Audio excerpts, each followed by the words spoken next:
This week on Scam School, a puzzle that I swore was impossible, but I was wrong. Also maybe drunk, I don't know. All right, gentlemen. There we go. Good to see you again, Ian. Good to meet you. Charles.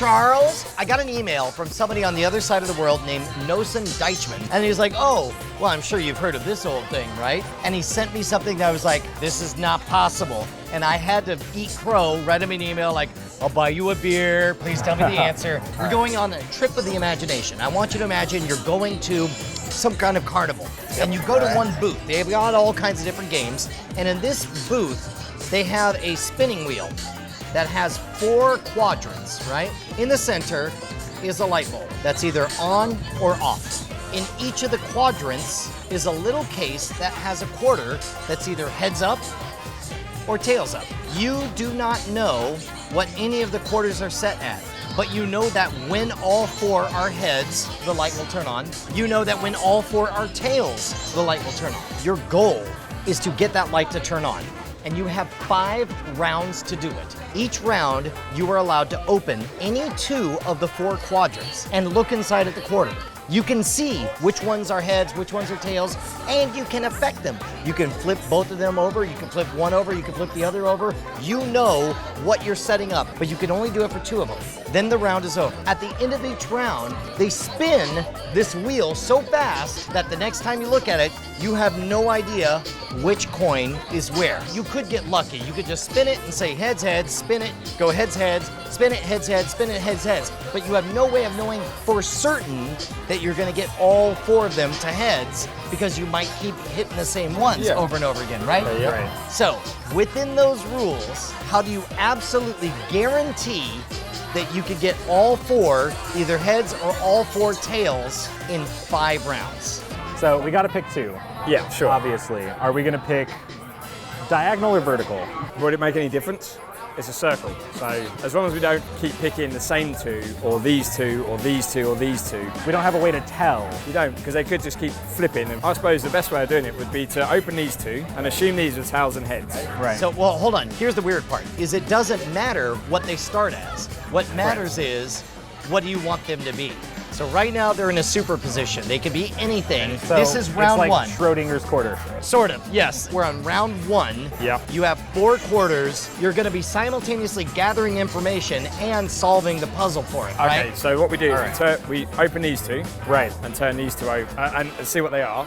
Okay. And we put them to the same. Right, So obviously. if this is heads and this is tails, we flip the tails to heads. Okay, now so we've 2 got heads. head. Okay, so you would open these 2 and put them both to head. And what would you do on your second round? We should go diagonally because then we can guarantee we don't have one from the previous set. By going diagonal, we get one of you the would quarters have one we the haven't same. seen. So That's so we do now, the second round we do the diagonal. Right. So on round 2, you're saying you would go diagonal. Right.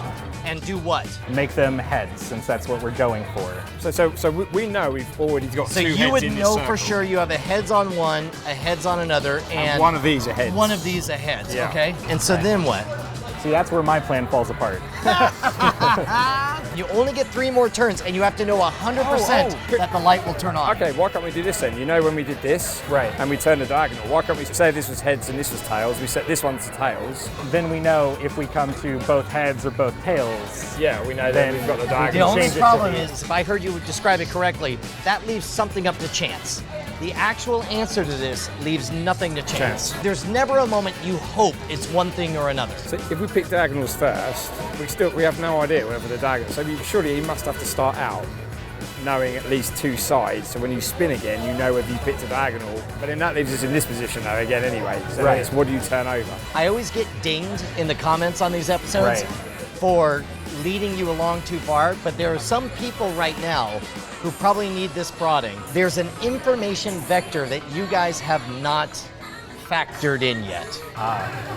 If we change only one coin and the light turns on, then we've got it. Okay, apparently that's exactly, yes, Charles has it, he's figured it out. There are 2 hurdles. You've already defeated the first 2. The first is realizing that there's a difference between picking 2 side by side and 2 that are diagonally. Yeah. The second vector is realizing that the light gives you information about this stuff. So knowing that, What does that tell you about this situation right now? Do you have to pick one, and then can you pick another? No. Before you turn. The light only turns off or on the moment you're done and you spin the wheel. But in this case, so at the end of round 2, this is what we thought we knew. What do we actually know? We know that by having all of those on heads, the other one is definitely tails. Exactly, right? Yeah, so because at this point, either the light's on and the game's over, or you know the exact configuration. Now, you would think that this would help you. Trust me, it won't. I couldn't, and I was totally screwed at this point. So, on the next spin, is it better for us to go vertical or diagonal? If we've got these and the tails here, if we spin, we're left with the conundrum of this time, unless we get lucky, we can't for sure guarantee that we're going to get the tails. On your third spin, what is the luckiest thing you could hope for? That one of the ones you open up would be a tails in this case. In which case you would flip that one over to a heads and you're done. And then you're done. Right, okay. And then unlucky looks like getting both heads. That's right. Okay. Do we have to turn No, over? no. You can do whatever you want. But then it's less chance because you've still got 3 spins and it could always end. Correct. Now you understand how frustrating this is. I'm starting to think that what you need to do to solve it is alternating. You're opening vertical, then diagonal, then vertical, then diagonal. Okay, so let's say it was these here. This is the third go now. So we now know this position. And we open both these of the two. heads. But if we turn them back to tails, we're in exactly the same position where we've got 3 tails. So what if we change only one? If we flipped one of these back to tails, that just puts us back where we were. Yeah. Because you can't just, Are you guys frustrated enough that you would buy me one little beer for the answer? I think so. We've got 2 more goes. But the problem is, we're only on stage 2. Are we going around this, literally going around this I'll tell you this much. Yeah. Stage 1 and stage 2, you could do in different orders, but you end up, like, you With have the same gotten to the right configuration. place. Yeah. So on this go, on the second go, we would get to this configuration. The third go, we spin, and we would turn over diagonals. We're either going to turn over a head and a tail, which would win, or we're going to turn over a head and a head. If you It's get either one into head, tail. you're saying take one of the heads and change it into a tail, and now you have a different but equally known configuration, right? So now we're on the 4th spin.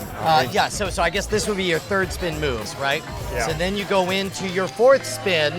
What would that do for you? Well, in that case, if you open diagonally, we're just doing what we did in step 1. We know that we have 2, and then we're opening diagonally to get back to the 3 and 1. If you open any of these 2, and they could be in any configuration, so it could be head, tail, head, tail, head, You're tail. right. At the end of this, you could spin, and if you saw 2 heads, you would flip into tails. If you saw 2 tails, you would flip into heads. But what if you saw 1 of each? We've got 3 configurations, 2 that we can get to. Right. Guaranteed. How do we get from this into a known 4-set configuration? Or where we're left with 1 possibility that we can turn over? You guys have done an amazing job of getting this far, but I'm going to say that genuinely this 4th round move is the one that's so counterintuitive that once you see it, you'll understand why it's right, but I couldn't make the leap, and I'm gonna suggest that you wouldn't do it, or at least you would buy me a beer before you got around to. So everything is right. Everything is right. Do 2 to the side, diagonal, then you get 2 H's and 2 T's. Now you're gonna spin it. If you get 2 T's, you flip them to H's. Yep. If you get 2 H's, you flip them to T's, right? If you get 1 of each, this is the moment you do the nutty thing and flip them. If it's a T, turn it to an H. If it's an H, turn it into a T. Now that you have this part, I bet you can figure out why this is important as we go into the 5th phase. Because any diagonals, Yeah, any diagonal, you just flip it So and now you got you it. know your last move, you do the right, diagonals all and you right. make it. So good, right? It's really good. So good. clever. I thought it was totally impossible. Toast me. That was so good. Of course, we got to give a huge thanks to Nosen Deichmann for sending this over to me. All of the best puzzles on this show come from you guys. So hit me up directly at brian@schwood.com or twitter.com/schwood. There is no C in Schwood. And if you haven't already subscribed, head on over to youtube.com/modernrogue because Jason Murphy and I are on a quest to become the ultimate gentleman, warrior, and scoundrel. Oh, Did I get close to you? no, did I get close to you? No. Okay. No, it's fine. Okay. I felt it tense. Yeah, I felt it tense. why can't we set the 2 diagonals for tails? But the The diagonals. only change it to problem the is, opposite. if I understood you correctly, wait, what just happened? Woo! Beer everywhere on the Rogues Arena. I swear, it's time for us to get some napkins. Can we get napkins? That's not a joke.